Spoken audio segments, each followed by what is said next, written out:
에베소서 말씀을 살펴보고 있는데요. 에베소서에서는 성도는 하늘에 속한 모든 신령한 복을 받았다라고 선언하고 있습니다. 하늘에 속한 모든 신령한 복을 성도들이 받았다라고 선언하는 것은 사실 우리가 받은 복은 차이가 없고, 성도들과 성도들이 보이는 차이는 받은 복의 차이가 아니라 모든 복을 다 동일하게 받았지만 그 신령한 복의 누림의 차이다라는 것을 말씀을 살펴보면서 되새겼습니다. 우리가 보편적으로 생각할 때 성도는 예수 그리스도를 믿고 구원받은 사람, 예수 그리스도를 믿음으로 구원받았다라는 것을 다른 표현으로 하면 영생을 얻었다. 성도는 믿음으로 말미암아 영생을 얻은 사람이라고 이해하고 있습니다. 이게 성경의 가르침인데, 그것을 에베소서의 가르침과 연결하면 사실 영생이 무엇인지를 우리가 되새겨 볼 수가 있죠. 영생은 하늘에 속한 모든 신령한 복을 누리는 상태라고 설명할 수가 있습니다. 그 생명, 영생이 주어졌지만 그 영생을 얼마나 풍성하게 누리느냐, 즉 살아 있어도 더 영적으로 건강하게 성숙하게 살아가느냐라는 그 차이는 누림의 차이다라는 것을 되새기면서, 그러면 어떻게 하면 그 영생을 더 풍성히 누릴 수 있느냐라는 부분을 우리는 생각하게 되는데, 에베소서에서는 그것을 바울의 기도를 통해서 분명히 가르쳐 줍니다. 기도 내용을 살펴보면 바울이 교회를 위해서 기도할 때에 하나님께서 지혜와 계시의 영을 너희에게 주사 하나님을 더 깊이 알게 해주시기를 원한다. 모든 신령한 복을 주시는 하나님을 깊이 알면 알수록 신령한 복을 더 풍성히 누릴 수 있다라는 것을 되새기게 되죠. 그 하나님을 깊이 아는 것은 지혜와 계시의 영이 부어질 때, 즉 성령으로 충만해질 때 더 하나님을 알게 되어집니다. 그러므로 우리 편에서 모든 신령한 복을 받은 우리가 그 신령한 복을 더 풍성히 누리기 위해서, 영생을 온전히 누리기 위해서 해야 될 게 뭐예요? 기도인 거죠. 지혜와 계시의 영, 즉 성령을 부어주시기를 구해야 됩니다. 뿐만 아니라 지난주에 에베소 2장 후반부에 있는 말씀 11절에 있는 이 권면의 말씀을 되새기면서 우리가 해야 될 것이 있다라는 걸 되새겼는데, 그러므로 생각하라라는 것입니다. 영생을 얻기 이전과 이후를 비교하면서 이 영생이 얼마나 귀한 것인지, 영생을 얻은 지금 나는 누구인지 영적인 관점을 통해서 생각해야 됩니다. 이 생각한다라는 것을 성경의 용어 또는 영성적인 용어로 바꾸어서 표현한다면 묵상이라고 표현할 수가 있습니다. 지난주에 그 생각해야 될 게 뭐냐, 영생을 얻기 이전에는 하나님과 원수됐었는데 영생을 얻은 우리는 그리스도께서 십자가로 원수된 것을 소멸하셨기 때문에 영생을 얻은 우리는 하나님의 자녀요, 하늘의 시민이다라는 부분을 되새겨 보았습니다. 그것에서 연장선에서 오늘 본문이 계속 선언하고 있는 것인데, 영생을 얻은 우리는 하늘의 시민이요 하나님의 자녀일 뿐만 아니라 하나님이 성령으로 거하시는 성전이다라고 가르쳐 줍니다. 저와 여러분은 뭐라고요? 성전. 왜 성전이에요? 하나님이 성령으로 거하시는 곳이기 때문에 우리가 성전입니다. 오늘 말씀을 통해서 이 성전이 무엇인지, 그 성전의 기능이 무엇인지를, 성전의 기능이 무엇인지를 되새겨 봄으로 인해서 정말로 우리가 받은 그 신령한 복을 더 풍성히 누리게 되는 저와 여러분이 될 수 있기를 간절히 소망합니다. 오늘 본문에서 성전은 즉 이 처소, 성령이 거하는 곳, 처소입니다. 그래서 이 성전을 짓는데 제일 중요한 것이 기초인데요. 이 기초를 무엇이라고 우리에게 가르쳐 주냐면 복음이 성전의 기초다라는 것을 가르쳐 줍니다. 너희는 사도들과 선지자들의 터 위에 세우심을 입은 자라. 사도들과 선지자들의 터 위에 세워진다는 거죠. 사도들과 선지자들의 터가 무엇이냐? 이어진 20절 후반부에 보면 그리스도 예수께서 친히 모퉁이 돌이 되셨느니라. 기둥을 세우는 그 아래 기초석이 되었다라는 것이죠. 그러므로 예수 그리스도가 기초라는 거죠. 예수가 그리스도라는 것이 바로 복음입니다. 그러므로 오늘 본문은 성전의 기초, 성전을 세우는 그 반석은 바로 복음이다라는 것을 가르쳐 줍니다. 우리가 이 땅에서도 건물을 지을 때 제일 중요한 것이 바로 기초입니다. 어디에다 집을 짓느냐라는 것은 매우 중요한 문제죠. 예수님이 하나님 나라를 가르치시는 산상수훈에서 그 결론 부분은 이것을 강조해 줍니다. 하나님 나라를 가르치신 예수님께서 그 가르침을 듣고 감동받는 것으로 끝나는 게 아니라 주의 말씀을 듣고 지켜 행해야 됨을, 그것의 중요성을 건축을 비유로 설명해 주시는데, 주님의 말씀을 듣고 지켜 행하는 자는 그 집을 반석 위에 짓는 지혜로운 사람과 같다. 반석 위에 집을 짓는 게 지혜로운 거고 주님의 말씀을 듣고 지켜 행하는 것이 지혜로운 것이다 라는 것이죠. 그런데 그 지혜로움이 어떻게 증명되냐면 비가 내리고 창수가 나면 반석 위에 지은 집은 무너지지 않기 때문에 반석 위에 짓는 건 지혜로운 거고 모래 위에 집을 짓는 건 어리석은 것이다 라는 것을 분명히 설명해 주십니다. 그러므로 성전은 어디에 짓느냐가 매우 중요한 문제인 것이죠.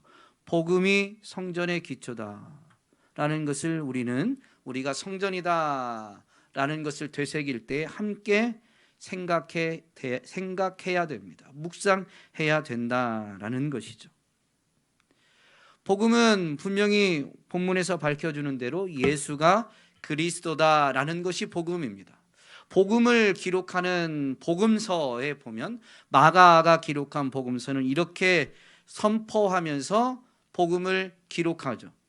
1장 1절입니다. 하나님의 아들 예수 그리스도의 복음의 시작이다. 복음을 이렇게 기록하기를 시작한다라고 하는데 그 복음이 뭐다라고 설명하냐면 하나님의 아들 예수 그리스도의 복음이다. 즉 예수가 하나님의 아들이시요 그리스도시다라는 것이 복음이요, 그 복음을 내가 이렇게 기록한다라는 의미입니다. 사도들과 선지자들의 터도 사실 복음이에요. 즉 사도들과 선지자들의 터는 사도들이 믿고 증거한 내용이 바로 사도들과 선지자들의 터인데, 사도들이 믿는 내용이 뭐냐? 사도들 중에 대표적으로 그들의 믿음을 고백한 이가 있는데 바로 베드로이죠.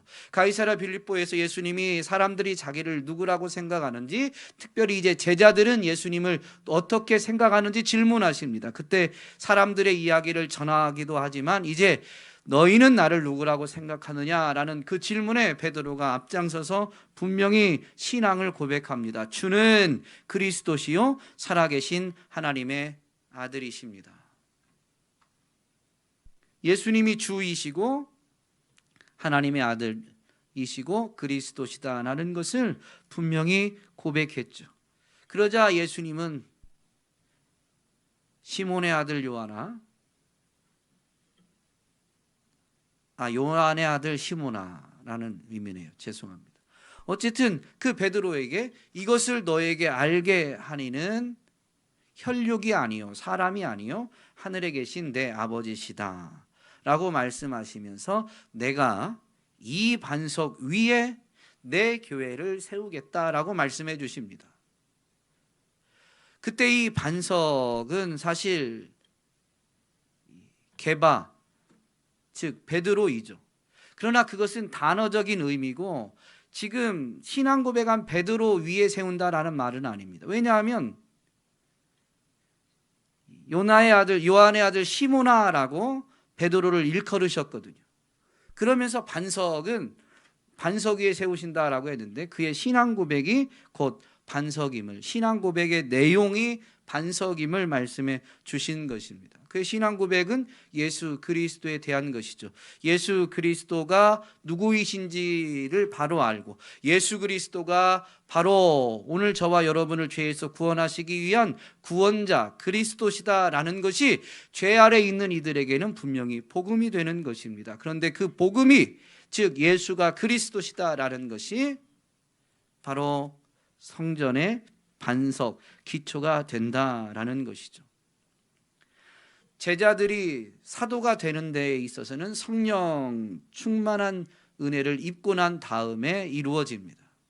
예수님과 함께 할 때는 제자들은 사도가 아니었습니다. 그러나 이제 예수님이 부활하시고 승천하신 다음에 약속하신 대로 성령을 보내주시는데 그 약속이 이루어진 사건이 오순절 성령 강림 사건이죠. 그 오순절 마가다락방에 모였던 사람들에게 성령이 강림하고 한 다음부터, 오순절 성령 강림 사건 이후부터 그 제자들은 이제 예수가 그리스도시다라는 것을 증언하기 시작합니다. 그래서 그것이 사도들의 터인 것이죠. 사도행전 2장 36절에 보면 그 베드로의 선언, 선포가 분명히 기록되어져 있는데 이렇게 베드로가 선포합니다. 그런즉 이스라엘 온 집안은 확실히 알지니 너희가 십자가에 못 박은 이 예수를 하나님이 주와 그리스도가 되게 하셨느니라. 사람들이 예수님을 십자가에 못 박으라라고 분명히 예수님을 배신했고 외쳤습니다. 그렇게 유대인들이 십자가에 못 박아 죽인 예수를 하나님이 다시 살리셔서 주와 그리스도가 되게 하셨다라는 것이죠. 그분이 죽었다가 다시 살아남으로 인해서 주와 그리스도가 되신 게 아니라 사실 주와 그리스도로서 이 땅에 오셔서 구원 사역을 이루셨지만 사람들이 예수가 바로 주시다, 예수가 바로 그리스도시다라는 것을 몰랐었어요. 그런데 바로 그 십자가와 부활 사건을 통해서 죄 아래 있던 사람들이 예수님의 그 십자가는 나를 위한 죽으심이요 예수님의 부활하심은 구약에서 예언된 대로 오늘 우리를 살리기 위한 다시 사심이다라는 것을 깨닫게 된 거죠. 그래서 십자가와 부활을 통해서 사람들은 예수가 바로 주와 그리스도가 되셨다라는 것을 깨닫고 믿게 된 것입니다. 예수가 주와 그리스도가 되셨다라는 것을 믿게 됨으로 인해서 그들은 이제 성전으로 지어지게 된 것이죠. 성전이 뭘까요? 하나님이 거하시는 곳이에요. 성전의 기초가 복음이다라고 했는데 그것을 다른 말로 하면 바로 예수가 복음이니까, 예수가 주와 그리스도시다라는 게 복음이니까 예수가 곧 성전의 기초입니다. 그러나 엄밀히 말하면 예수님이 성전의 기초일 뿐만 아니라 엄밀히 말하면 예수님은 성전 자체이십니다. 예수님은 성전 자체이십니다. 하나님이신 그분이 사람의 몸을 입고 우리 가운데 오셨죠. 그때 마리아를 통해서 자기 백성을 그 죄에서 구원할 자가 오셨다라고 하면서 아들을 낳으면 이름을 예수라고 했어요. 그 예수라는 이름의 의미는 자기 백성을 그들의 죄에서 건지시는 자다라는 의미입니다. 그런데 그 예수님이 나실 때 천사는 또 다른 이름이 있음을 분명히 선포하죠. 예수님의 또 다른 이름이 뭐예요? 마태복음 1장 23절에 보면 임마누엘입니다.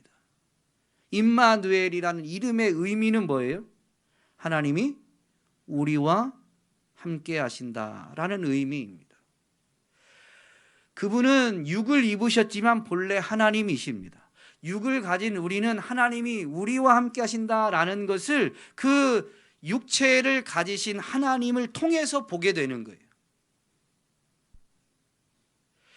하나님이 그래서 육체를 가지고 우리에게 오셨는데 그 육체를 가지고 우리에게 오신 하나님, 바로 예수가 곧 성전이다라는 것이죠. 이것은 예수님이 직접 선언하신 내용이기도 합니다. 예루살렘 사역하시는 중에 예루살렘에 올라가셨는데 그 예루살렘 성전을 장사꾼의 소굴로, 강도의 소굴로 바꾼 것을 보시고 장사들의 상을 엎으시면서 예수님은 탄식하시며 분노하셨습니다. 그러면서 이 성전을 헐어라, 내가 사흘 만에 다시 세우겠다라고 선포하시죠. 그러자 유대인들이 뭐라고 반문하며 의아해하냐면, 이 성전은 46년에 걸쳐서 지었는데 네가 어떻게 3일 만에 이 성전을 세우겠느냐라고 의아해하고 조롱합니다. 그런데 성경은 분명히 그 예수님의 말씀이 무엇을 의미하는지를 기록해서 우리에게 가르쳐 주는데, 요한복음 2장 21절에 보면 그러나 예수는 성전된 자기 육체를 가리켜 말씀하신 것이라. 하나님이신 그분이 육체를 입으셨습니다. 그래서 예수님 그 육체를 가진 존재는 바로 하나님이 거하시는 것이기 때문에 바로 자기 육체가, 예수님의 육체가 곧 성전인 것이죠.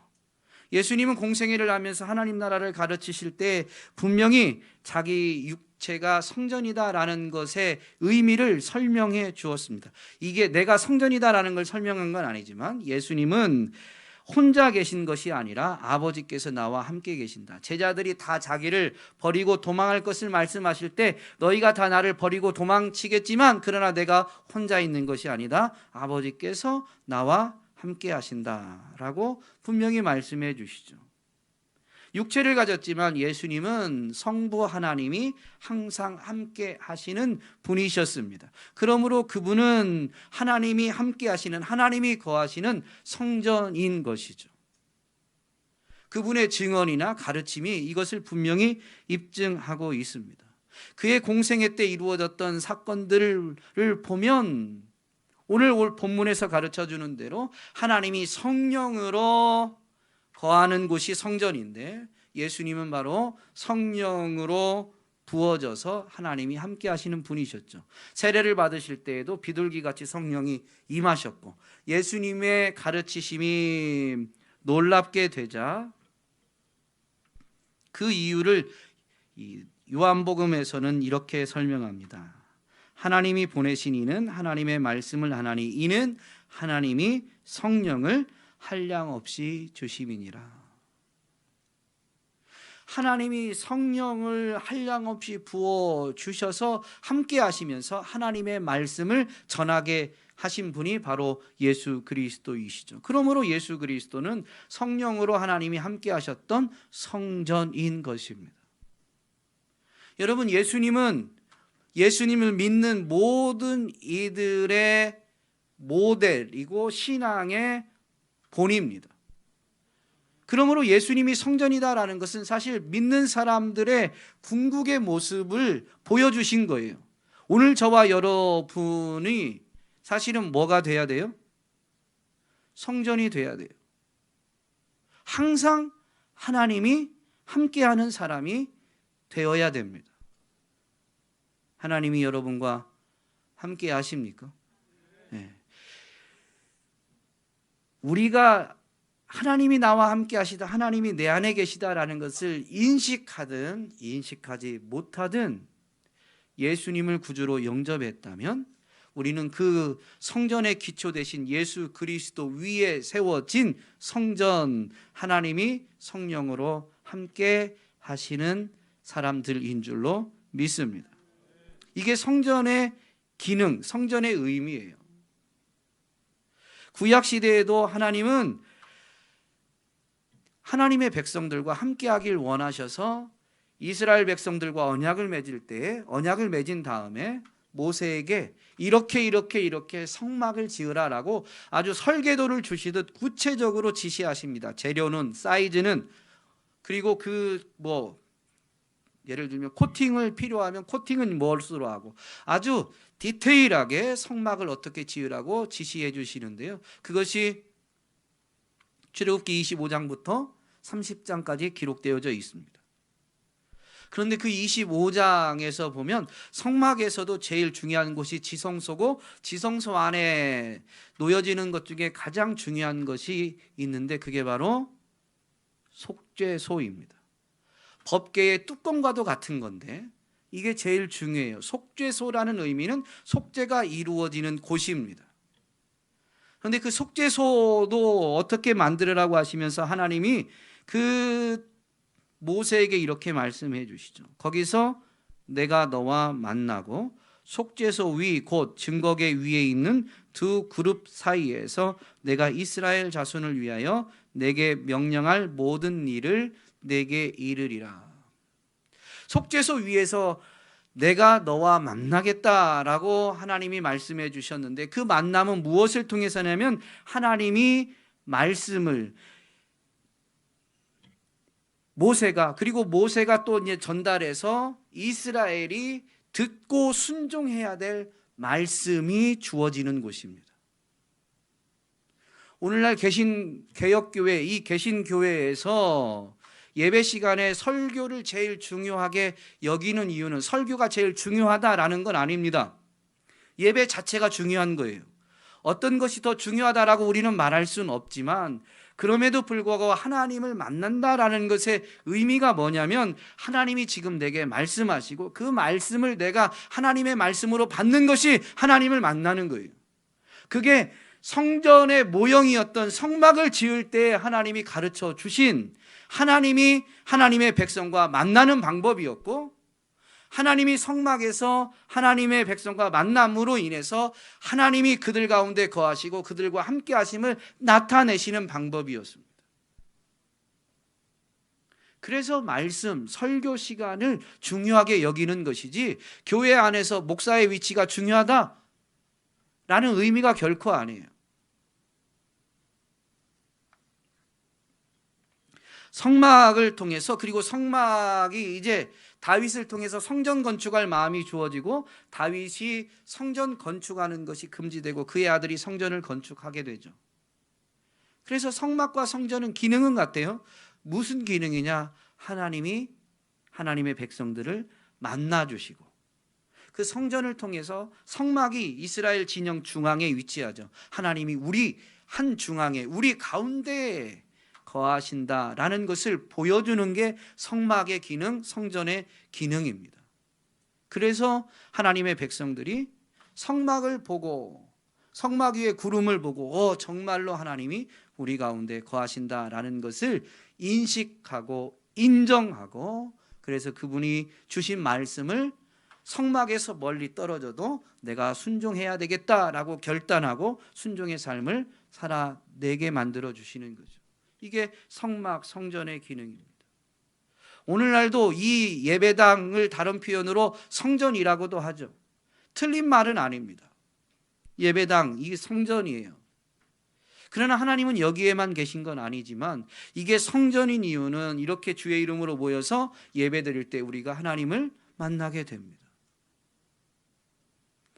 우리는 육을 가진 연약한 존재다 보니까 눈에 보이는 이 성전을 통해서 하나님이 우리 가운데 거하신다, 하나님이 오늘 우리를 만나 주신다라는 것을 조금 더 분명히 되새기게 됩니다. 성전에 오는 것 자체가 하나님을 만난 건 아니지만 내 눈에 보이는 곳에 와서 우리가 주의 이름으로 모여서 예배 드림으로 인해서 우리가 하나님 앞에 나아간다, 오늘 하나님을 만난다라는 것을 조금 더 분명히 되새긴다는 거예요. 그것 자체가 하나님 만나는 게 아닙니다. 지금 여기 오셨기 때문에 다 하나님을 만나는 게 아니에요. 그럼에도 불구하고 이렇게 와서 말씀을 들으면서 목사의 설교로 오늘 좋은 내용이다, 그래도 감동받았다, 그럴 수도 있는데 그것 자체가 하나님을 만난 게 아니에요. 목사가 설교하지만 하나님이 내게 주시는 말씀으로 받는 사람만이 하나님을 만나는 거예요. 그리고 그 말씀을 마음에 새기고 삶의 자리로 나아가는 분이 하나님을 만났고 하나님과 함께하는 사람, 정말로 오늘 본문대로 하면 예수 그리스도를 믿음으로 말미암아 진정한 성전이 되는 거죠. 사실 성전을 짓는 것, 성전의 기능대로 하면 하나님이 우리와 함께 하는 것은 창조 때부터 하나님이 원하셨던 것입니다. 처음 사람 아담을 지으시고 그를 이끌어서 에덴 동산에 두십니다. 그리고 동산 중앙에 있는 나무의 열매를 먹지 말도록 명령해 주심으로 인해서, 그 말씀으로 인해 하나님과 사람, 하나님과 피조물의 차이를, 그 동산의 주인은 내가 아니고 하나님이시다라는 것을 인식하고 인정하게 만들어 준 거죠.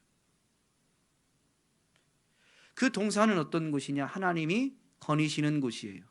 창세기 3장 8절에 보면 아담이 선악과를 따먹은 직후의 이야기이지만 어쨌든 에덴 동산이 어떤 곳인지를 보여줍니다. 창세기 3장 8절에 보니까 그들이 그날, 즉 그들이 아담과 하와가 그날 선악과는 따먹은 바로 그날 바람이 불 때 동산에 거니시는 여호와 하나님의 소리를 듣고 아담과 그의 아내가 여호와 하나님의 낯을 피하여 동산 나무 사이에 숨은지라.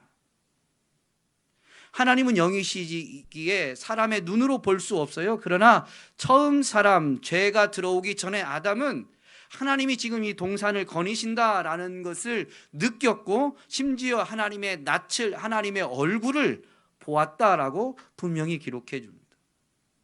에덴 동산은 어떤 곳이냐? 하나님과 함께 거하면서 하나님의 얼굴을 배우면서 살았던 곳이 바로 에덴 동산이에요. 거기서 하나님을 만났던 곳이 성막, 성전이죠. 에덴 동산을 일컬어서 성전이라고 말할 수는 없지만, 그러나 성전이 지어지기 전에 에덴 동산은, 즉 태초의 에덴 동산은 성전의 기능이 이루어졌던 곳입니다. 온 땅이 하나님이 만드셨지만 특별히 에덴 동산은 하나님이 택한 백성, 하나님이 만드신 그 사람을 거기 두시고 하나님이 거기서 함께 거닐고 하나님이 그 얼굴, 낯을 볼 수 있게 해주신 곳이다라는 것이죠. 그러므로 이 에덴 동산을 통해서 분명히 깨닫게 되는 건 뭐냐면 하나님은 창조 때부터, 죄가 들어오기 이전부터도 하나님은 사실 하나님이 만드신 피조물들, 특별히 그 사람과 함께 하기를 원하셨다라는 것을 분명히 알게 됩니다.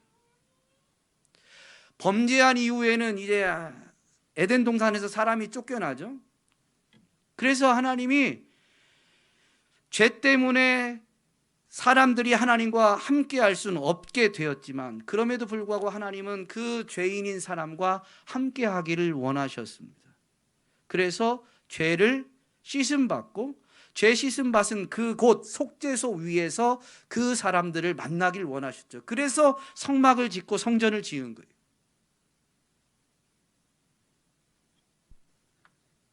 그래서 예수님을 이 땅에 보내신 것입니다. 그래서 그 예수님이 성전 자체이심을 보여주시고 성전의 기초가 되셔서 지금도 예수님이 성전을 짓고 계십니다.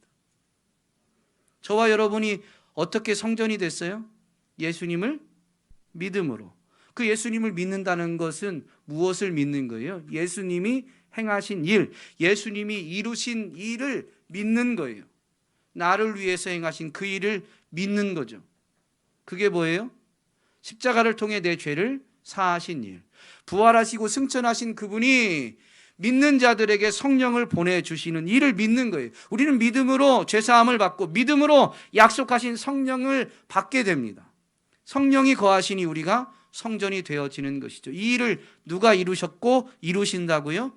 예수님이 이루시는 겁니다. 그러므로 예수님은 성전이시고 성전의 기초가 되시고 성전을 짓는 성전 건축가가 되시는 겁니다. 그러면 지금 예수님은 성전이시기에 우리가 어떻게 살아야 되는지를 보여주셨고 성전의 기초가 되어서 성전으로 하여금 그 위에 세워지도록 은혜를 베풀어 주시며 지금도 그 위에 성전이 지어지도록 건축하고 계신데 지금 예수님이 성전을 짓는 방법은 뭘까요? 기초는 이미 되셨잖아요. 십자가와 부활을 통해서 복음 자체이심을 분명히 보여주셨죠. 이루셨죠. 그러면 성전의 기초가 되셨고 성전 자체이신 그분이 지금 어떻게 성전을 짓느냐라는 거예요. 계시록 3장 17절로 20절 말씀은 소아시아의 7교회 중에 두아디라 교회에 보내는 편지 내용입니다. 예수님의 말씀입니다. 내가 말하기를 나는 부자라 부유하여 부족한 것이 없다 하나 내 곤고한 것과 가련한 것과 가난한 것과 눈먼 것과 벌거벗은 것을 알지 못하는도다. 내가 너를 권하노니 내게서 불로 연단한 금을 사서 부요하게 하고 흰옷을 사서 입어 벌거벗은 수치를 보이지 않게 하고 안약을 사서 눈에 발라 보게 하라. 무릇 내가 사랑하는 자를 책망하여 징계하노니 그러므로 내가 열심을 내라 회개하라. 볼지어다 내가 문 밖에 서서 두드리노니 누구든지 내 음성을 듣고 문을 열면 내가 그에게로 들어가 그와 더불어 먹고 그는 나와 더불어 먹으리라. 여러분, 예수님이 성전을 어떻게 지으셔요? 성전이 뭐라고 그랬죠? 설교를 좀 일찍 끝내려고 하면 이렇게 여러분 오래 듣길 원하시는군요. 성전이 뭐예요? 하나님이 성령으로 거하는 곳이 성전입니다. 하나님이 성령으로 우리 가운데 거하시기 때문에 우리가 성전이 되는 거예요. 이 일을 예수님이 이루시기 위해서 하시는 일이 뭐예요? 그래서 두드리는 거예요. 이게 지금 교회에 보내는 편지예요. 여러분, 우리는 예수님을 영접했다. 그분이 영으로 우리 가운데, 그분도 삼위일체 하나님이시니까 성령으로 우리 가운데 오시는 거죠. 그래서 우리가 성전이 된 건데 지금 성전된 교회에게 이 편지를 보내고 있다는 걸 여러분 간과하시면 안 돼요. 교회가 예수님을 영접했는데 어느 순간 지나고 보니까 모셔드린 예수님이 지금은 어디에 계세요? 두아디라 교회 같은 경우는 문 밖에. 예수님이 스스로 나가셨을까요? 하준일 집사 빠이빠이 나 갈게 그러고 가셨을까요? 우리가 부지 중에 주님을 우리 마음 가운데에서 몰아낸 거예요. 우리가 주님을 의도적으로 몰아내려고 하진 않았어요. 그러나 내 마음에 내가 두고 싶었던 게 있었던 거죠. 사람은 두 주인을 섬기지 못합니다. 예수님을 몰아내려고 했던 건 아니에요. 근데 내가 다른 것을 주인 삼으려고 했던 거죠. 뭐가 너무 좋아 보여서, 너가 너무 괜찮아 보여서.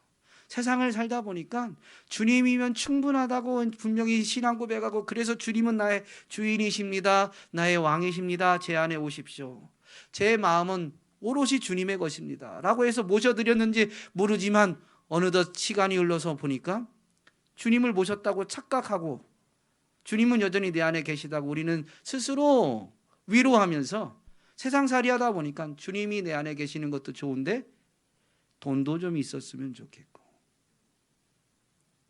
힘이 좀 있는 사람을 내가 좀 내 안에 두면 좋을 것 같고, 그러다 보니까 나도 모르게 처음에는 표현을 굳이 하자면 내 마음 중앙에 예수님이 계셨다가 주님 5분만 좀 옆에 계시면 좋겠어요. 제가 5분만 딱 주님이 양보해 주시면 제가 참 편할 것 같아요. 그 5분만 계시면, 예를 들면 그렇습니다. 이거 그냥 예예요. 5분만 좀 옆으로 한 걸음만 비켜주시면 제가 억을 봅니다. 주님, 제가 억을 벌면 선교하는데 1,000만 원, 성전 건축하는데 1,000만 원, 구제하는데 1,000만 원. 뭐 또 뭐가 있을까요? 1,000만 원. 10의 5조 반은 주님을 위해 드리겠습니다. 주님 5분만. 여러분 되게 믿음 있는 것 같죠? 아니에요? 믿음 없어요? 근데 그 모습이 누구 모습이에요? 우리 모습이에요. 우리 모습. 여러분 우리가 이러고 있지 않는가 우리는 돌아봐야 되고요. 여기서 사실은 이 말씀에서 진짜 은혜는 뭐냐면 우리는 주님을 밀어냈는지 모르는데 주님이 안 떠나요. 주님이 문 밖에 서서 두드리고 계세요. 한 번 두드리고 더럽다 내 자존심 상해서 이 정도 한 게 아니에요. 이 말씀을 보면 문을 두드리시는데 내 음성을 듣고 여는 거래요. 그러면 예수님이 지금 어떻게 하고 계신 거예요? 하준일 집사야 문 좀 열어봐. 하준일 집사야 문 좀 열어봐.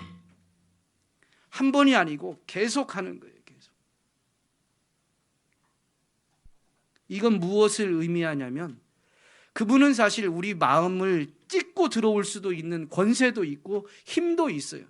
그분이 내 마음을, 내 문을 부셨다고 해서, 내 마음을 찢었다고 해서 내가 그분한테 주님 왜 이러세요라고 따질 수가 없어요. 그분은 그래도 괜찮아요. 아니 그러실 수 있는 권세, 권위가 다 있으세요. 그런데 그렇게 하지 않으세요. 왜요? 그분이 우리를 존중해 주시기 때문입니다. 우리를 너무 사랑하는 만큼 우리를 존중해 주세요. 여러분 그분이 나를 존중하시는 것 때문에 지금 내가 그분을 모시고 있다고 착각하면 안 돼요. 사실은 문 밖에 서서 두드리고 내 이름을 부르고 계신지 모릅니다. 무슨 마음일까요? 애타는 심정으로 이걸 좀 찢고 들어가고 싶은데 우리를 존중하다 보니까 그 마음의 문을 찢지를 않으세요. 그럼 뭐를 찢겠어요? 그분의 목을 찢는 거고 그분의 몸을 그분이 찢으시는 거예요. 그러면서 지금도 계속 두드리고 계신 거죠. 내 이름을 부르면서.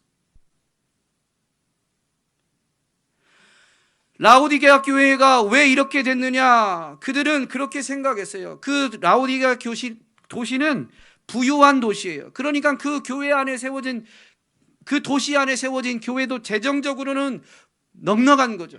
그러니까 그들은 스스로 그렇게 생각했어요. 하나님이 우리 교회와 함께 하시고 하나님이 우리 교회에 복 주시니까 우리 교회가 재정적으로 이렇게 넉넉했지 우리는 부자다, 부유하여 부족한 것이 없다라고 생각하고 있었다는 거죠.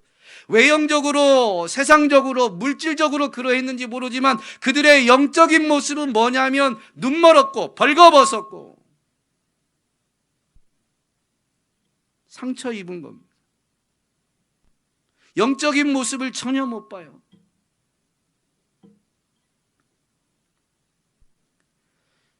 그런데 아픈 사람이 의사를 찾고 저의 아픈 것을 고쳐주세요라고 요청을 해야 되는데